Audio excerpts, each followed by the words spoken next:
Karen Anderson was in a completely different world when a man with a much larger than usual manhood gave her pleasure. She had already experienced several climaxes since she walked into that motel room an hour or so ago, and all of them, in her opinion, were much better than anything she had ever experienced with Kyle, with whom she lived for 10 years. Whatever guilt she felt about cheating on her husband was soon eclipsed by a feeling of incredible pleasure. In fact, Karen wasn't even sure why she was doing this. Everything was great between her and Kyle. He always treated her like a queen, doted on her, bought her gifts and flowers on a whim just to say, "I love you." And the sex between them was good, although it had died down a bit lately. They had 2 wonderful children, and overall everything was great. But for some strange reason, she decided to give herself to John. Maybe it was the months he spent in the office, seducing her with his compliments and the sly glances he gave her. Maybe it was the thrill of doing something behind her husband's back, or maybe it was the gossip she heard about his giant manhood in his pants from the other girls in the office. Perhaps it was all of the above. At first, she was worried about how it would affect her marriage and family, but all of that disappeared when she walked into the room. Now all she cared about was absorbing as much as she could from this man in the short time they would spend together, even if it meant getting pregnant with his child. By this time, all thoughts of Kayla had flown from her mind. There was no longer any feeling of guilt, only the need for another climax. She thought that she would make amends to her ignorant husband. Maybe she would even teach him to do what John did to her. After all, John, the man who was now fucking her unconscious on the bed in that cheap motel room, had made her experience a mind-blowing climax. He fell on the bed next to her, and the 2 lovers fell asleep in each other's arms, promising each other to repeat the performance. She woke up and looked at the clock on the bedside table next to her. The clock showed 8:30, which gave her enough time to clean up and return home. She told Kyle that she would be working late but would be home by 10:30 at the latest. The motel was only a half-hour's drive from her home, so she had plenty of time to get cleaned up and return home to her husband. She looked to the other side of the bed and noticed that John had already left. She didn't remember him leaving and thought it was strange that he went home to his wife without telling her anything. She decided to tell him everything she thought when she saw him at work the next day. She also noticed that his side of the bed looked as if no one had ever been there.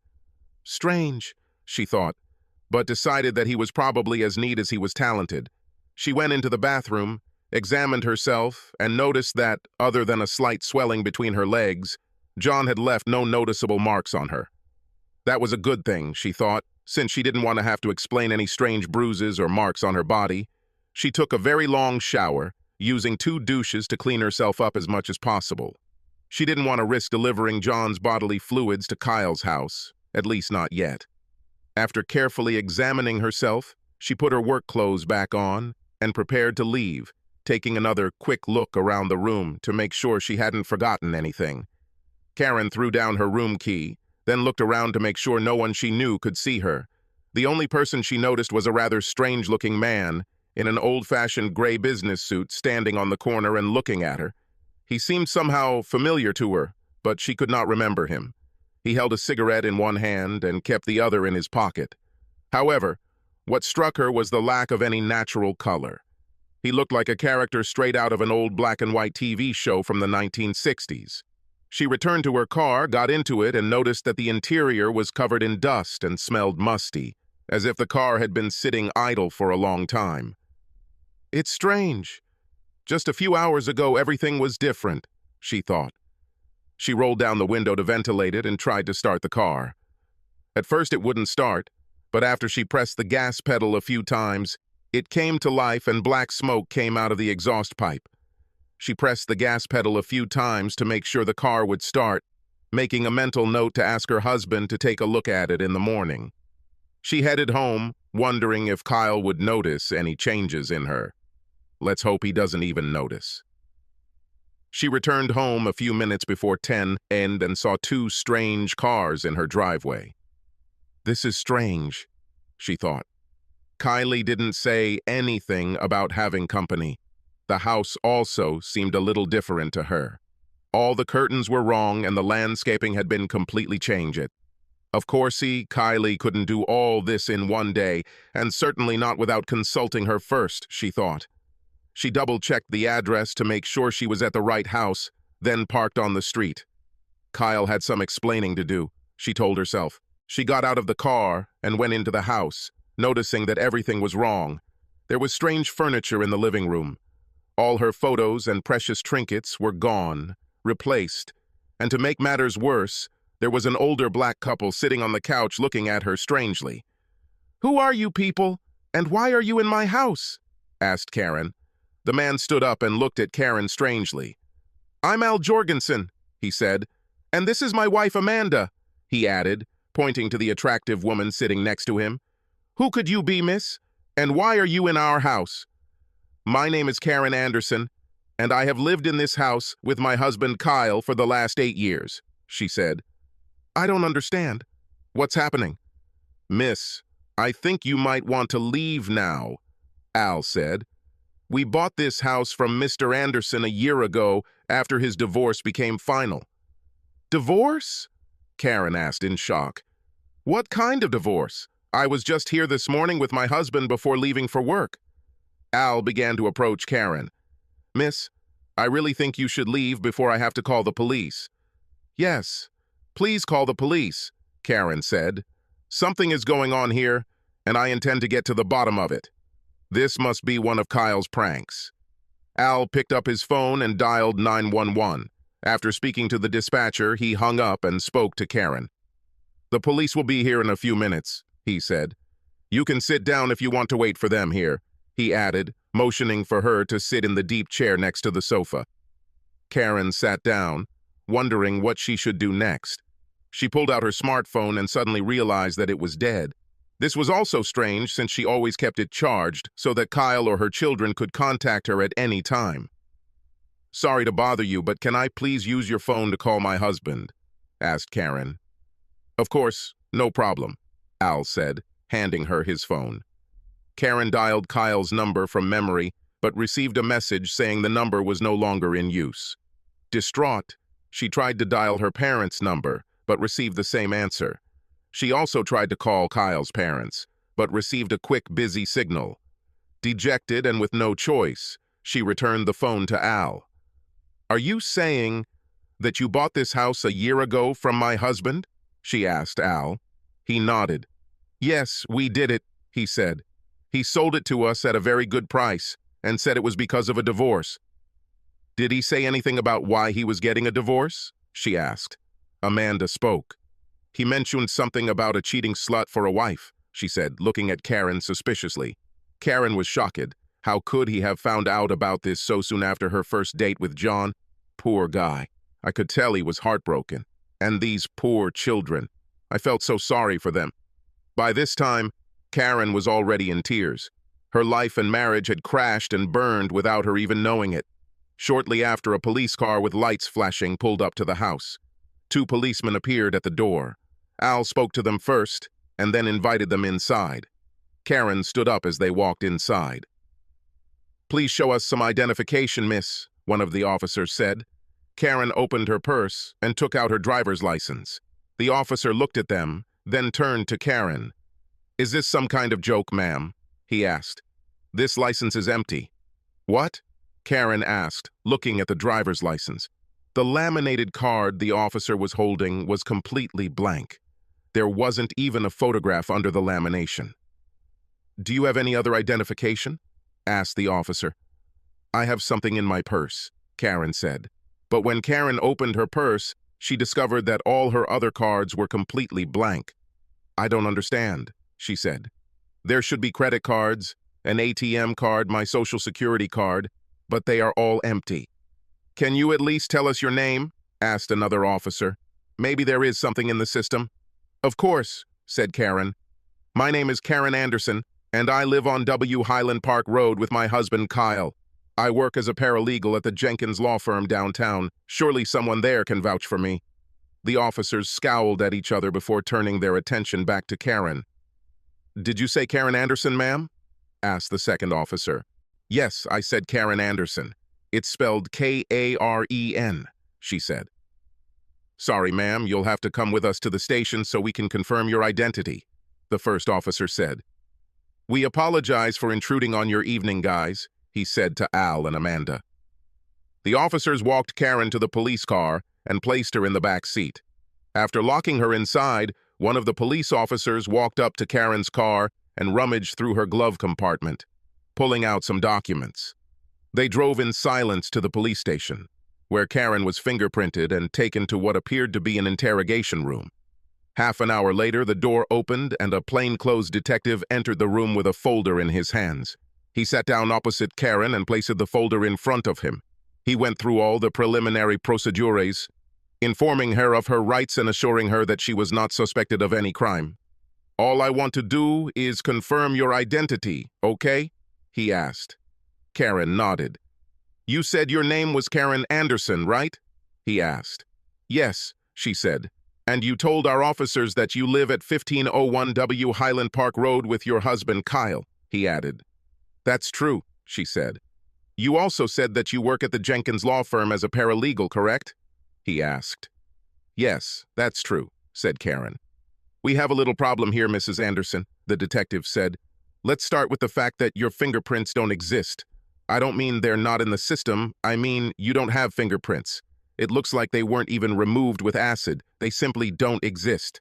That's not all. We checked the records for this address and discovered that it was purchased by Al and Amanda Jorgensen a year ago from one Kyle Anderson. According to court records, the house was sold as part of a divorce settlement between Kyle and Karen Anderson," he said. Karen was shocked. "What was all this talk about divorce? But I'm still married to my husband. I saw him just this morning. I don't understand how this is possible," she said through tears. "Look, miss, I'm just going by what's in the court records. Tell me, please, where were you tonight?" asked the detective. "I was at the Gaslight Motel, room 1-17, she said quietly. "And what were you doing there?" he asked. "I was, with a man," she said, looking at the floor. "What did you do with this man?" asked the detective. "We, were fooling around," she said. "You had sex, right?" he asked. Karen nodded her head. "Yes," she said. "And can you identify the man you were with?" "Yes," she said. "John Hawkins, my boss at the law firm." "I see," said the detective. "Have you gotten into the habit of cheating on your husband?" Karen looked shocked. "No, I do not know. It was the first and last time. I promise," she said. "Interesting," said the detective.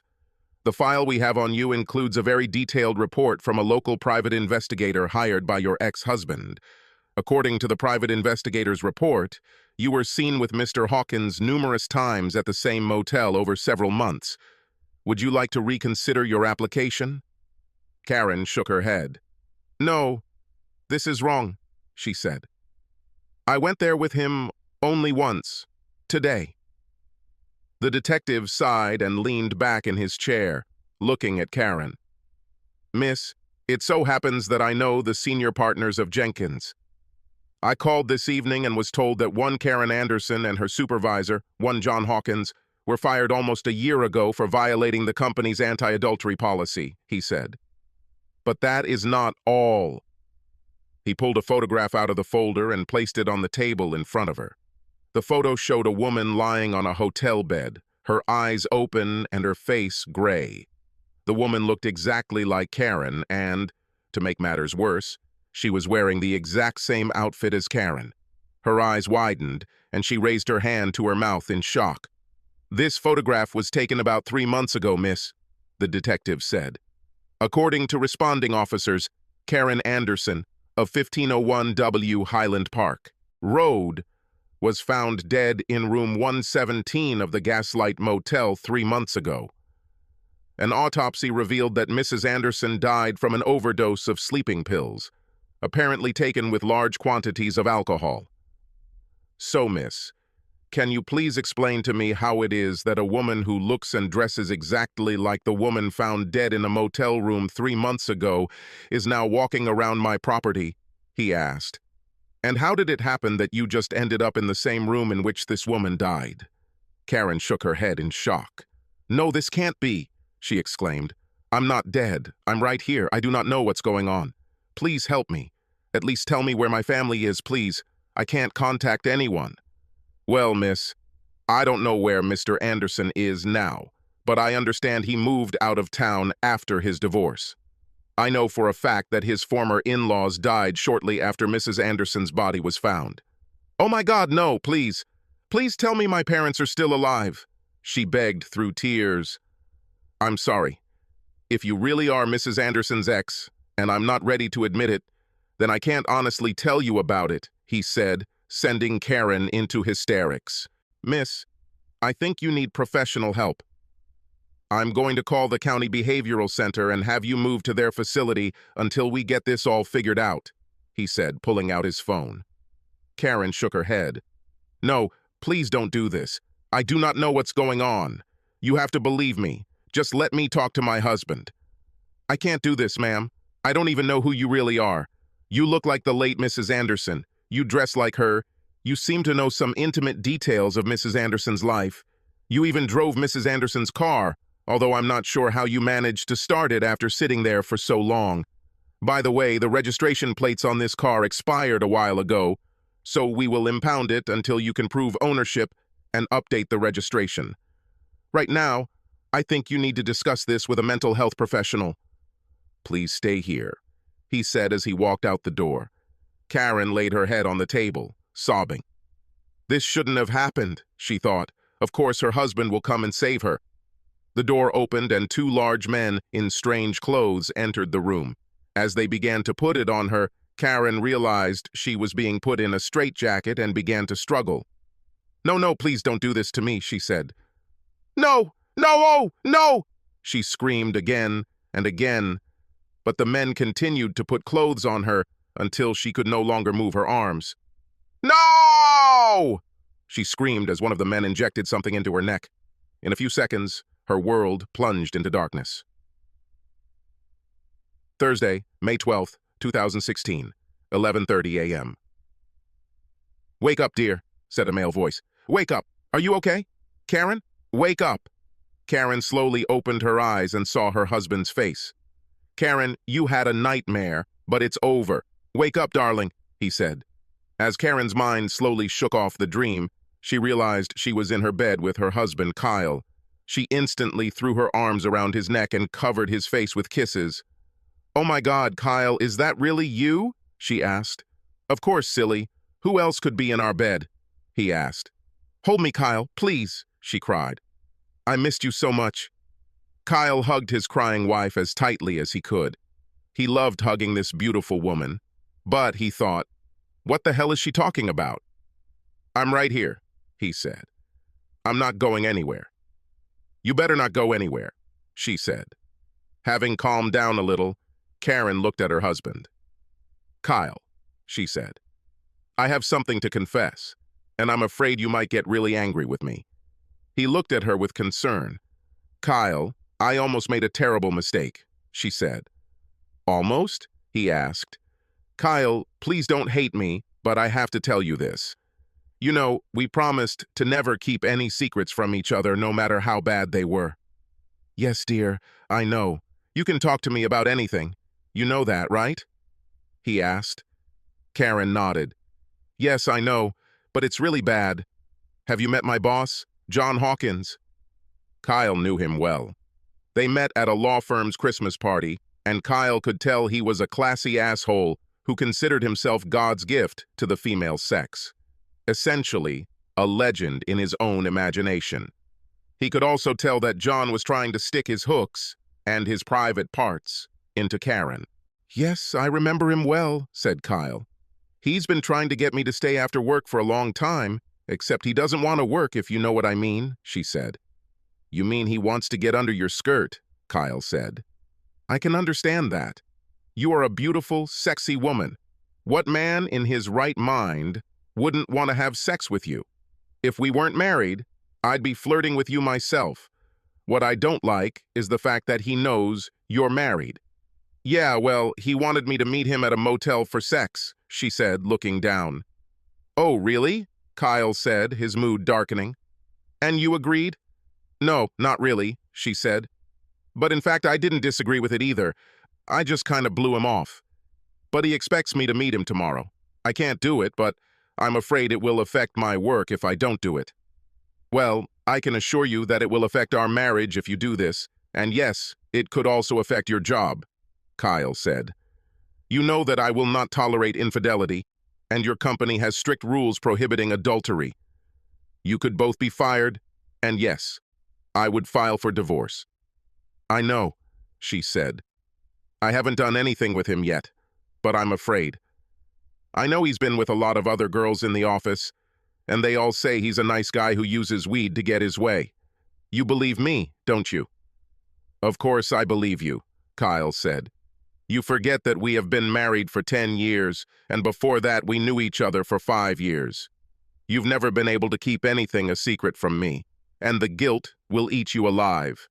While we're on the subject, I noticed that you've been a little out of sorts the last couple of days. At first I thought it was just work-related, but now I think I know the real reason, right? Karen lowered her eyes and nodded her head.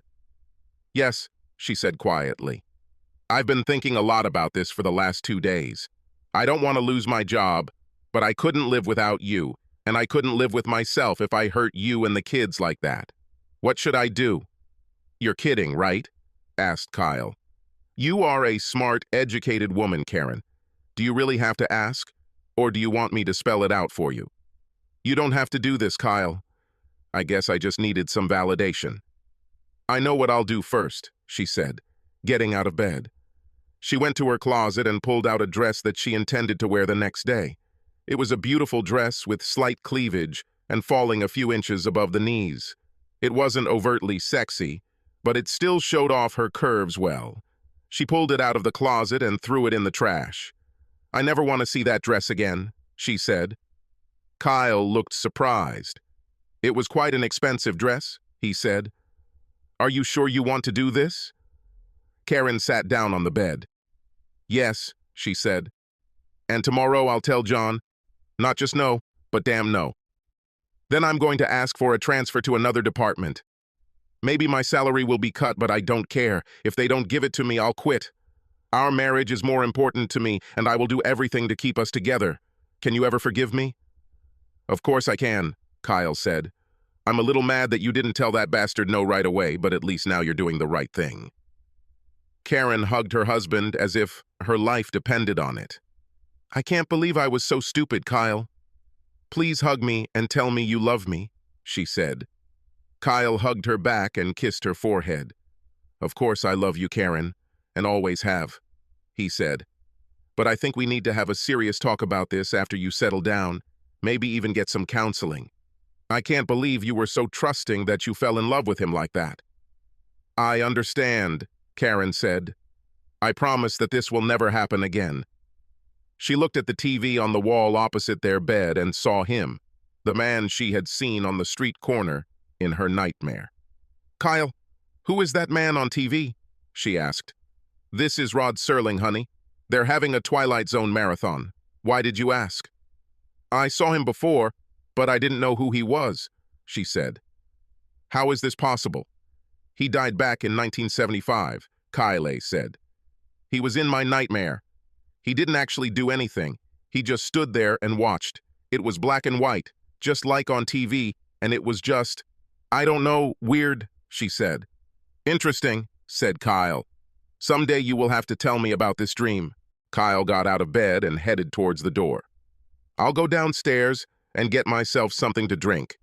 Do you want anything? Coca-Cola? Water? I would like some water, please, she said. After Kyle left the bedroom, Karen thanked the heavens for the dream she had. She suddenly realized that she had almost entered the twilight zone of